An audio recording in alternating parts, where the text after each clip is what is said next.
ఉత్తరప్రదేశ్లోని హత్రాస్ అనే చోట ఏం జరిగింది? ప్రేమికుల మధ్య వివాదం. ప్రేమికుడిని అంగీకరించలేదు తల్లిదండ్రులు. అతను అత్యాచారం చేశాడని ఆరోపించారు.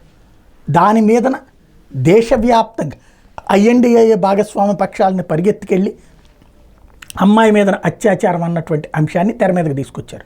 ఫైనల్గా రిపోర్ట్ ఏం తేలింది? అది వాళ్ళది ప్రేమ వ్యవహారం అని తేలింది. సరే, అతను అమ్మాయి మైనర్ అని చెప్పారు, తెరా చూస్తే మేజర్ అని తేలింది. అందుకనినే భారీ అరెస్టులు లేవు, పెద్ద ఇష్యూస్ లేవు.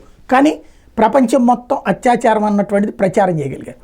మరి ఇప్పుడు కళ్ళెదుట కనబడుతున్నటువంటి అంశం, కోల్కతాలో ఒక డాక్టర్ అత్యాచారానికి గురై దారుణమైనటువంటి హత్యకి గురైనటువంటి పరిస్థితి. ఆ పోస్ట్ మార్టం రిపోర్టు చదివిన ప్రతి డాక్టర్ కంటతడి పెట్టారంటే ఆశ్చర్యపడాల్సిన అవసరం లేదు. డాక్టర్లు సాధారణంగా చూసి అన్నీ విని చూసి అలవాటు పడిపోతుంటారు. అట్లాంటి వాళ్ళు ఉలిక్కి పడ్డటువంటి ఒక క్రైమ్. ప్రతి మహిళ నిర్భయ తర్వాత మళ్ళీ వణికిపోయినటువంటి ఉదంతం. అంత అరాచకం జరిగినటువంటి సంఘటనలో రాహుల్ గాంధీకి వెళ్ళడానికి ఫ్లైట్ దొరకలేదా, లేకపోతే ట్రైన్ దొరకలేదా, కారు దొరకలేదో తెలియదు. ఐఎన్డిఏ భాగస్వామ్య పక్షాలకి ఎందుకని నోరు మెదపలేదో, కదలలేకపోతున్నారో తెలియదు. పైన ఖండన స్టేట్మెంట్లతో కవర్ చేసుకొచ్చినటువంటి వాతావరణం.